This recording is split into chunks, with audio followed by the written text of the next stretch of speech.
Hello, here we are in Jerusalem. I'm Harry Rosenberg, and this is Remy Ilona. Remy has traveled here from Nigeria, well, really from Florida. He's studying at the Florida International University, but he comes from Nigeria, from the Igbo tribe, otherwise pronounced Igbo. And Remy's a scholar, was a lawyer in Nigeria, and dropped what he was doing to research the legend or the tradition in his tribe that they actually come from I wouldn't use the word the lost tribes of Israel, but I will, the lost tribes of Israel, from the scattered Israelites from 2,000 plus years ago. Remy has done a lot of research and written a few books on the topic. The Igbo people number, I think, about 40 million people, so we're about to have a conversation, and I think it will get interesting. So you're saying that the Igbo are from the tribes of Israel. Now, Yes. are you saying this, or are the people on the ground in Nigeria also saying this? Every Igbo says that the Igbos came from Israel. The 40 million Igbo people say that they came from Israel. And an opinion poll has been done.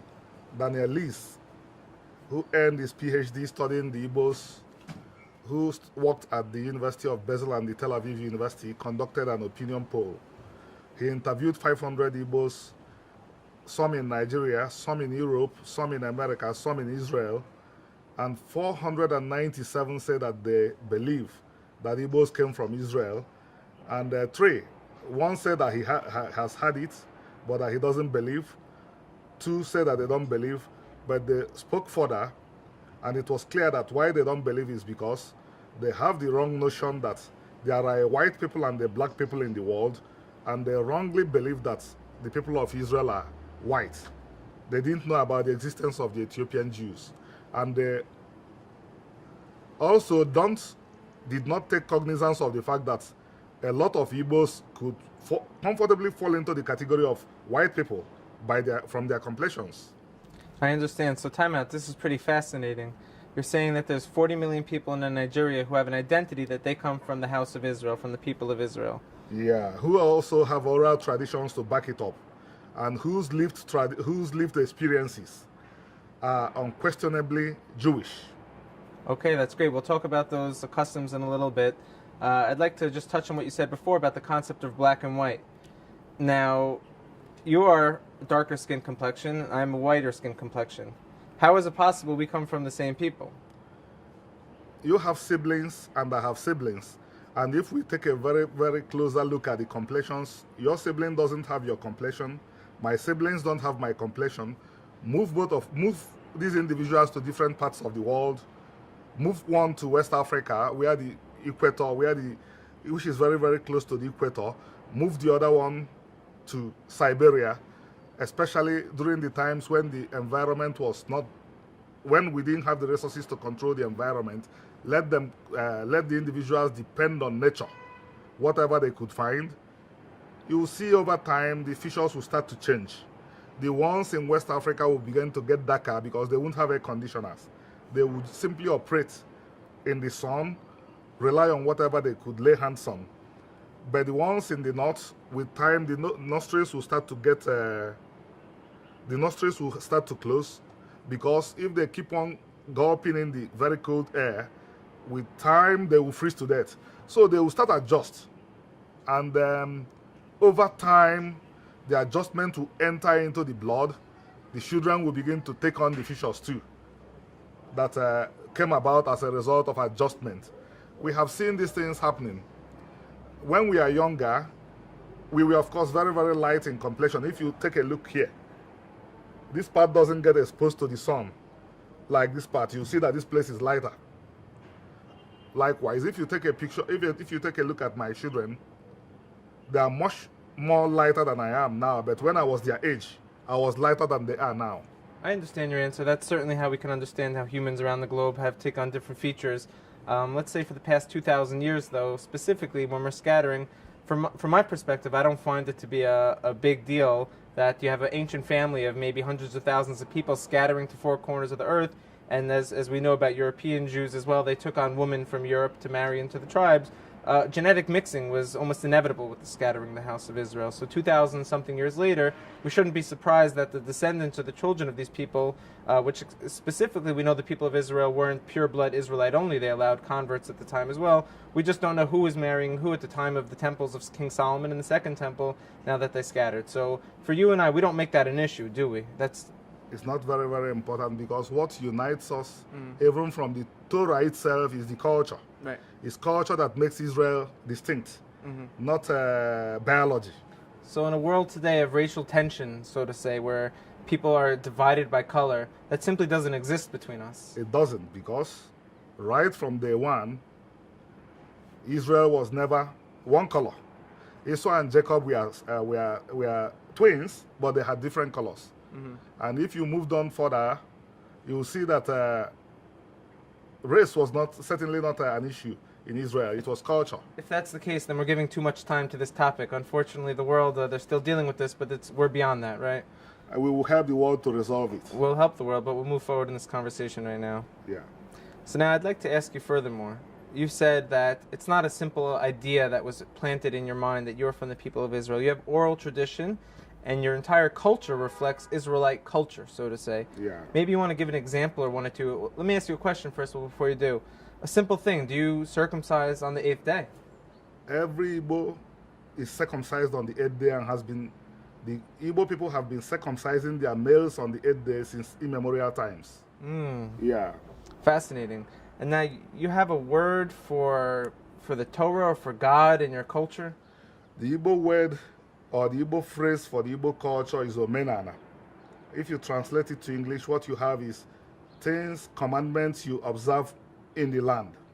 Well, that's interesting, because when you look at the Torah, a lot of it is based on the actual things that we have to do when we're in the land of Israel. Yeah. We made sure we retain that, so that because the retention of that helped us to observe the commandments. And now at the time that the Igbo went into exile, I'm trying to put this into perspective of when this happened so we understand what culture they might have retained and what happened in Israel after they left. So this was around the Babylonian exile, the Igbo were? Yes. My studies, my probing indicates that we were the group that moved into Egypt, while you were the group that moved into Babylon. We are taken into Babylon. Right, so historically, this was at the destruction of the first temple before the second temple was built. Absolutely. And the Jews, quote unquote, the Judeans, were exiled into Babylon, but not 100% of them went into Babylon. We even know some were left in the land, but a lot of them were exiled south into Africa as well. Yeah, the Torah says that a large part of them trying to evade Babylon, which came to exact retribution for the killing of Gedaliah, moved into Egypt. Okay. Yeah. And from Egypt, you can trace your travels all the way throughout Africa, where you ended up in Nigeria how many years ago? We have been in Nigeria more than 1,000 years, but I think we moved around, lived around North Africa and other parts of West Africa for at least 1,000 years, and the roots are very, very clear, because life continued in the roots until even modern times. So here's where I'm going with this. So you left Israel at the time of the Babylonian exile. You were in Africa. So by the time that the Judeans returned to Israel with the Second Temple, with Ezra and Nehemiah, and came back from, not all of them came back, but a large percentage did, they settled the land, and they started to codify the law and write down laws of Israel. And eventually, a few hundred years later, they redacted the laws and they made an oral law, and this became what the Jewish law is today. But by the time that was all happening, you were already deep in Africa, lost. Yeah, but interestingly, to show you that those laws belong to all of Israel, we see those laws that the people that went to Babylon codified in Omenana. Yeah, everything that was codified and called the oral law, the Mishnah, Gemara, and the Talmud, you find them in Omenan as well, which means that the group in Babylon simply wrote it down, while the group that moved into Egypt and moved into the hinterland of Africa continue with their continue to live it. And this is obviously what your books speak about a little bit. Yeah. I think on the title of your book you said the largest Jewish diaspora. The Igbos and Israel, an intercultural study of the largest Jewish diaspora. That's great. Yeah. It's phenomenal.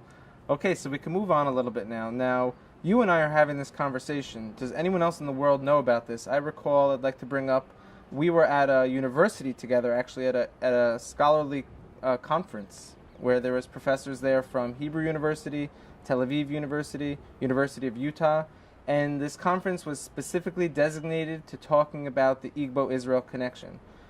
We both spoke at this conference. How did you feel about that conference? That conference was very, very good because it was an opportunity for people in academia to have access to what we call primary sources. Because all along we know that they have not had access to primary sources. They have relied mainly on works done by people that did not know the culture and did not know the history very well. Mm-hmm.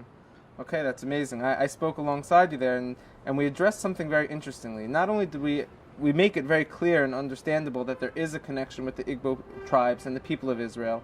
There's a history and it's real, and we're going to move forward doing something together. I also spoke about something which could be a little controversial, which is the Hebrew Israelite phenomenon in America, where you have descendants of the transatlantic slave trade identifying with being of the children of Israel. Now, can you tell me, in this transatlantic slave trade, was there any Igbo blood? 31% of the African American population is believed to be of Igbo ancestry, because Igbo land suffered more from the slave trade than any other part of Africa. And the Igbos were dumped in places that are presently the United States of America, more than in other parts of the Americas. Mm-hmm. So definitely, a lot of the group identified as African Americans today have Igbo ancestry. The question now is for us to know who and who descended, and a few of them have gone ahead to do their DNA studies. And what we see is that they have Igbo roots. We have T.D. Jakes, we have Forrester Whitaker. That's very fascinating. I mean, we know that Israel isn't, like we mentioned before, pure blood only. It doesn't have to be you are a direct descendant of the house of Israel to be part of the house of Israel, because the Torah is very clear that people can join the house of Israel. But if the 31% of the slave trade you're saying was made up of Igbo, now today, with all the marrying, everyone marrying each other, we could assume there's Igbo blood scattered throughout the whole African-American diaspora. Is that correct? We can assume that because with the intermarriage, they were mixed together. It will be very, very difficult to find an African American that does not have Igbo blood today because the group intermarried. This is mind-blowing. Now, I'd like to go a little deeper. The African American Hebrew Israelite groups, they identify mainly with this movement. Not mainly, but they say they fulfill a lot of the curses in Deuteronomy in the Bible that says when God's going to curse the children of Israel if they don't listen. They identify with being from the house of Israel because of those curses. What we're trying to suggest here maybe is that could be true, very well true. That's not the only reason that they are from the children of Israel. If you follow where they actually came from, there is a clear trace. I say there's no smoke without a fire. Look where the slave ships came from. Look where they came from. There's Hebrew Israelite culture. There's the people of Israel saying that they're right there. And Olaude Equiano, whom I'm sure some of them may have had access to, spoke about this and wrote about this as far back as the 17th century. This guy was captured at the age of 9 as a slave. He made his way to England, educated himself, bought his freedom. Once he saw the Jews, he said, these are the Igbos. He almost said that these are the Igbos. He compared the traditions, compared the culture, even went as far, I'll be a little bit funny here, he said they wore beards like our ancestors wore their beards. Okay, great. Yeah. Yes, they say it's a recent phenomenon that the people of Israel shave, but hundreds of years ago was not the case. Everybody's, in Igbo land, everybody's grandfather had beards. Okay, that's great. Okay, I'd like to continue a little farther. Once we're in controversial topics, maybe to dive a little deeper. Now, Israel and the Igbo people, do we have any history, modern history with each other? I remember you were telling me something about there's a Biafra and some political issues where Israel intervened and stepped in. Deep history, quite a deep history. From 66 to 70, the Igbos were in real trouble. 1966. 1966 to 1970, the Igbos were in real trouble, and the State of Israel and the world Jewish community helped. There was genocide against the Igbos. People were starving to death. At the end of the day, 3 million starved to death. From our records, the world Jewish community, alongside some other good organizations, contributed a lot of food, and Israeli pilots made sure that the food was flown to the starving Igbos. Okay. And it was, why I said that the history was deep was, prior to that, to the terrible problems, the state of Israel and the Igbos had special relationship. From what we learned, the relationship was deep to the extent that Israel had already started setting up a